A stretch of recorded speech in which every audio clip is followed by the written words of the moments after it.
Hello, everyone. This is Susan Hong, and this is episode 2 for Piano for Special Needs. I'm delighted to welcome Kristin Jordheim. Welcome. Thank you.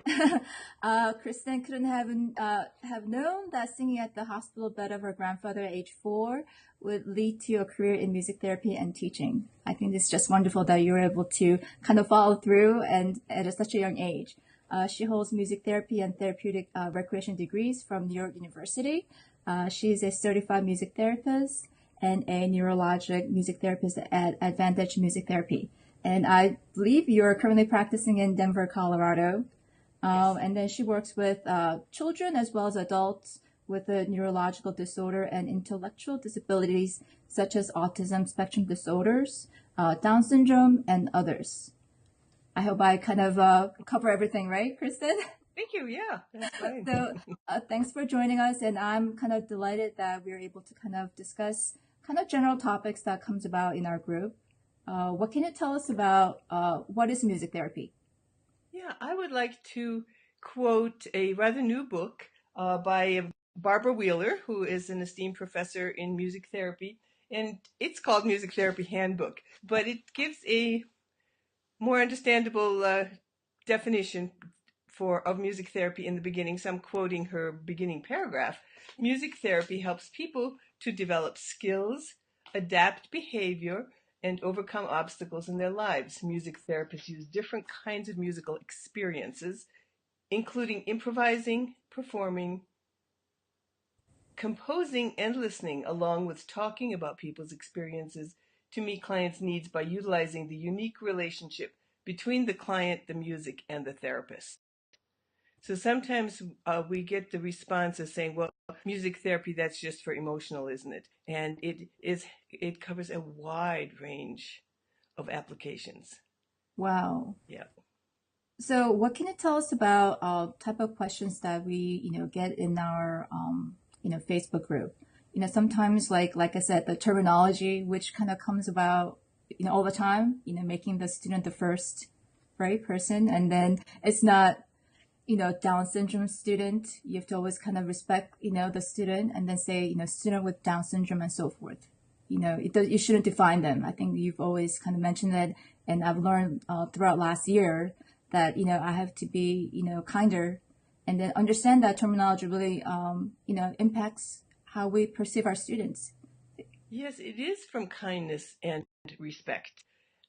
We don't call ourselves the arthritic piano teacher or the asthmatic piano teacher or my asthmatic teacher. And yet I know teachers who have bad arthritis and whatever other conditions and things that we deal with. So the Down syndrome doesn't define the student. The autism doesn't define the student. So we, as the outsider to the person with disabilities, can't presume my autistic student. It's your student. Your student has autism. Right. And at some point, as the child grows and develops their independence and decides that that is how they want to identify themselves, then yes, do that. But if the person has not self-identified as their disability first, then use person first language. Right. We may say, my 8-year-old student, but 8-year-old student's not saying the same as my ADD kid. And right.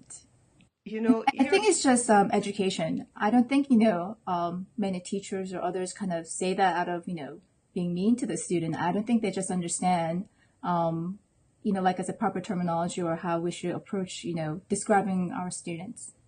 Yeah, and I think those kind of disorder first terms are very commonly used. Right. So therefore it's easy to just do that because you do hear it in everyday talk, but that we take the extra care to think about how we describe and talk about our students, and especially when it is on Facebook posts, because you do have time before you type and push send, push post, I think that sometimes we just kind of type the way we think. And I think that's the reason why there's kind of re-edited back, And then, like I say, if people were more aware of how we should, respect our students and, say the correct terminology or, saying student with Down syndrome, I think they'll understand.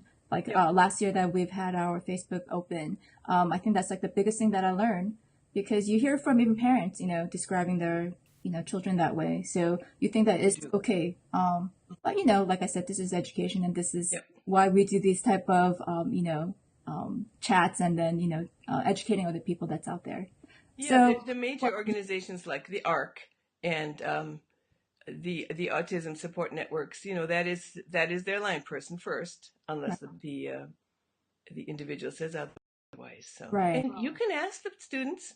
You can ask the students, well, how do you want to be referred to? How do you think of yourself? And if they say otherwise, go ahead. And that's okay. Yeah, sure, if they tell you. It's somewhere around 11, 12, 13, maybe, they're ready to do that.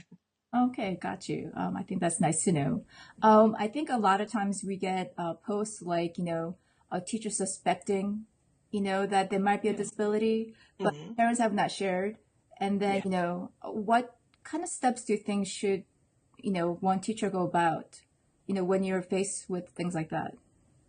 I think that the first thing is to really just work on those little identifiable differences.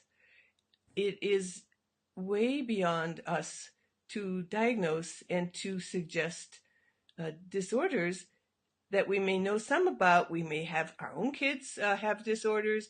We may have other kids who have the same thing, but that doesn't necessarily define the student who's sitting on your bench right now. And so if it's the fact that the child is, yesterday someone was very wiggly and scratchy, and there was some need there. And so you would talk to the parents. I noticed that she's very wiggly. Is there something that you do at home, or is there something that they do at school to help her calm, or is there something we should do first?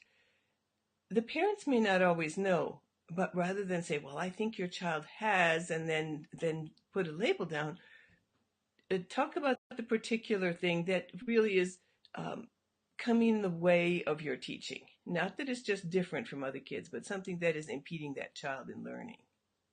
Wow, that's really nice to know. Sometimes like I wasn't sure what to do because I knew, when my student with Asperger's syndrome came, I mean, he was very bright, and then I just didn't know how to, go about addressing it to the parents Yeah. when, things have come about. Luckily, they did share with me, that time down the line.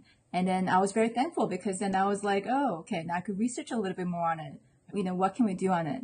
So I guess the question was, how do you go about, as I said, but I think discussion, I think with the parents are just Yes. critical.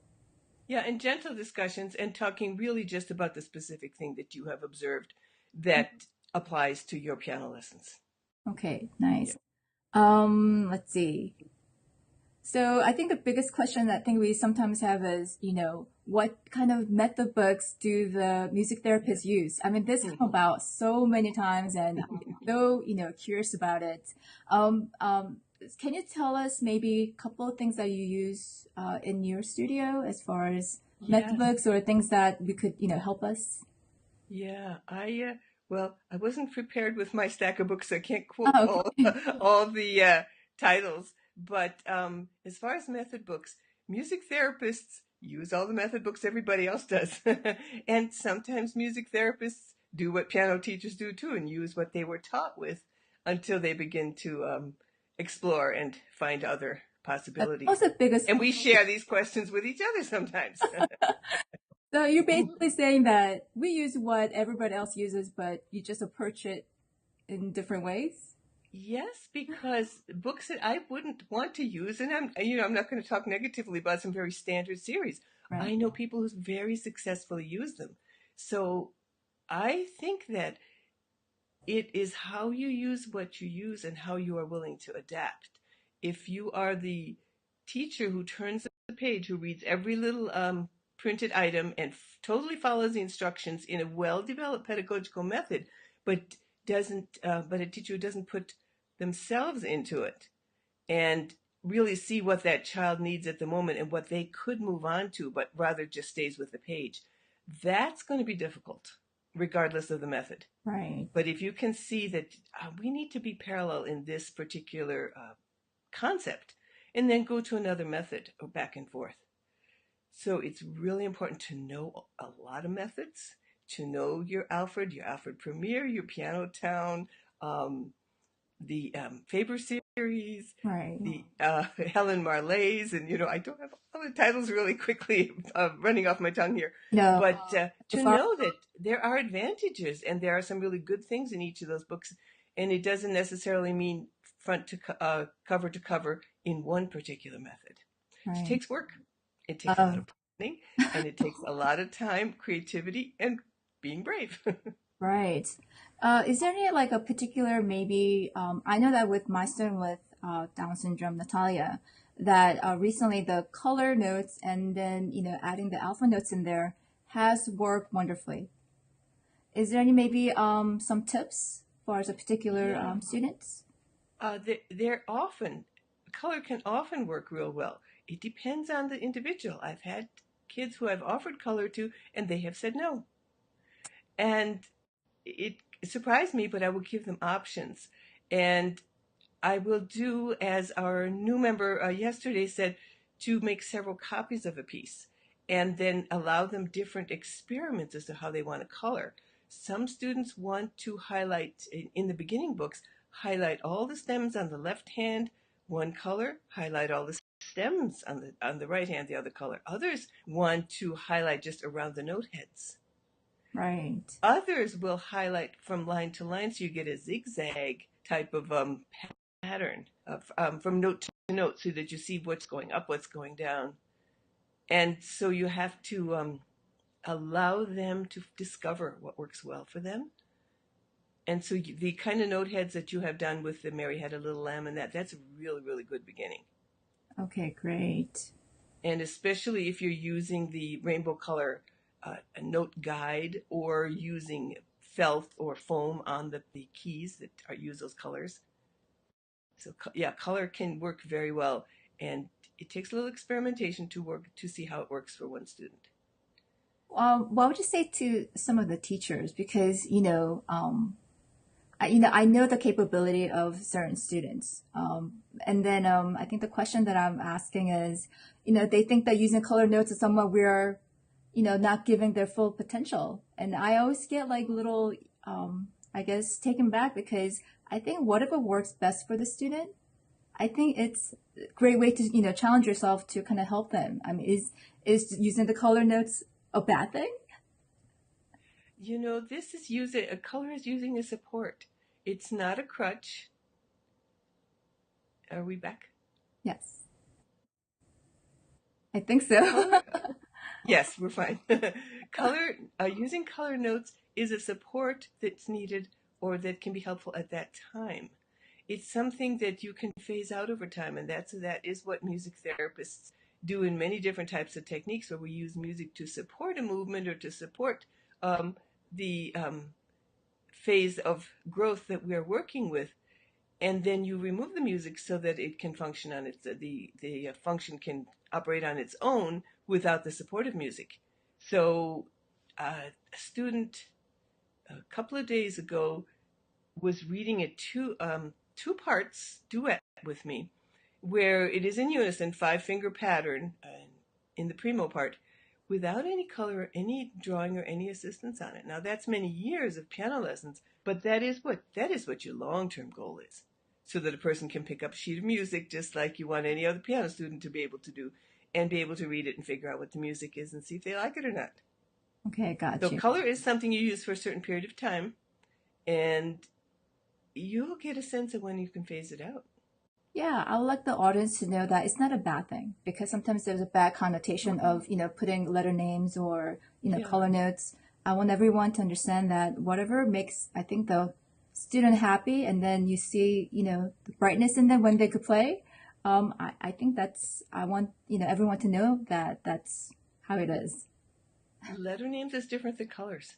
Letter names is analytically processed in your left brain. And so therefore you're thinking something different than the music. The color is taken in a overall way so that you can read notes in color and see the color at the same time. Oh, so would you phase So out of I the would phase out letter names very quickly. Oh, The Piano Town is one that does that very easily. Puts in letter names. They have Leonard beginning series also, just right. for example. And I can't quite recall how Premiere does it, Alfred's Premiere. but it's there for a short period of time. And then it's important to know where you're starting notes, on each hand, but to continually put in letter names makes you read letters. Oh, That's not what you're looking for. okay. You're looking for a way to read the notes and the movement of the notes. Okay, got you. Okay. I know that you have posted quite a few articles and books. Is there any particular book that you could say everyone should read? Um, yeah, and it's right here at my left hand. Hold on a second. It should be. Because sometimes, as a teacher, that is, having this journey with a student. Uh-huh. We just want to start somewhere, This is the beginning book, and I think you could probably. I'll try to get it on the screen right for you. This one, does that work? Yes, and I've seen that before. Wonderful. Uh-huh. You've seen that listed. Yes. Is that a clear enough view? Yes. Okay. Wonderful. It is Martin Kutcher, Kutschermd. Kids in the syndrome mix of ADHD, LD, which is learning disabilities, autism spectrum, Tourette's, anxiety, and more. And it's not a book that you have to read cover to cover, because I've had teachers respond saying, well, I really don't have time to sit down and read a whole textbook. Right. You can look at the different sections and pick out different vignettes, and you can refer to it without having to read the whole book in one sitting. Wonderful. I think And that it's a really good start, and it gives you a lot about all the different things that we are faced with in differences in piano lessons that may be something totally new for teachers. right. Okay, I think And I'll give you a resource too. I would love. Since books always cost so much money. Now this you can get into iBooks, and you can of course go to your library, but check out the used booksellers. I have bought a lot of books rather cheaply from Abe Books, ABE Books, and there are several other used booksellers. So that's really a good resource, because books, cost $20-25 a piece or more. So And is that online? yeah, Okay, abebooks.com. abebooks.com. Okay, I will definitely kind of add that in there once you Yes. get the website set up. Is there anything that you want to kind of add to this interview? I mean, it's really hard to, squeeze everything in one session, but I thought this was a good place to kind of start as far as, what it's all about. Yeah, I think I'll just touch on what you will hear from my colleagues, and you'll see a lot of postings too, about presumed competence.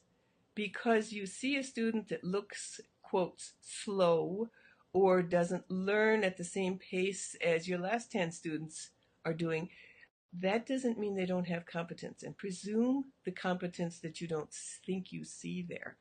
And there are different ways of finding it, different ways of helping that child blossom, and helping open the keys to how they can have music as an expression, as an enjoyable skill in their lives, and as a social connection between people, because that is so important. I tell my typical kids and all my kids, we don't learn the piano so we can sit alone in a practice room and play the piano. We learn so we can play with others. And that is one of the great things that teachers who are willing and able to take all students are passing that on. We can play with others, and we can make music together. I love that. I think that's a great thing to remember all the time. And I think as teachers with passion to teach, I think we just have to have our, open-minded, because a lot of times, they say, oh, I don't have experience, I can't do it. And, same thing with me. It's not like I had experience when I had taken out, my students, but they have changed my life, and I'm, thankful for it. So they will bring me joy. But Susan, that is a reality for some people, that they can't, and they don't have experience. And just like anything else, there are times and limits within your teaching. If you are playing repertoire and able to play repertoire that's beyond me, I will refer you to a teacher who can work with you at that level. So if you are somebody who really feels you can't take on the extra effort, the extra time, the extra learning, and maybe are not the most patient person in the world, and you don't have to be, then find someone who will help you within your piano teachers group. Search out music therapists in your area, and look at the wonderful site that Susan has put up online, and come and ask us for help. I love And you don't have to. You can refer a student out. it. Sounds good. Yes, I, certainly can refer. like I said, I just feel like it's like two friends kind of talking to each other on the interview, so this was much more relaxing. Oh, good. Want to really thank you, and before we kind of wrap this up, just wanted to tell everyone that Kristin and I will be going to National Federation Music Club National Convention in June, and we'll be co-presenting together. And then I'm quite excited for that. So I just want to thank you again for being part of that with me. In in Tulsa, June. Oklahoma. So if there's Also, people, Oklahoma. right. So if there are people who are local there, we'd love to see them. I would love it, and I will surely announce it to everyone so that they know. Mhm. But Kristin, thank you again. Thank you. It's been a lot of fun, and I've learned a lot. And I hope we could continue loving our students and sharing our advice and experiences. And thank you for joining for our second episode. Thank you for asking. Okay, bye, Kristin. Bye bye.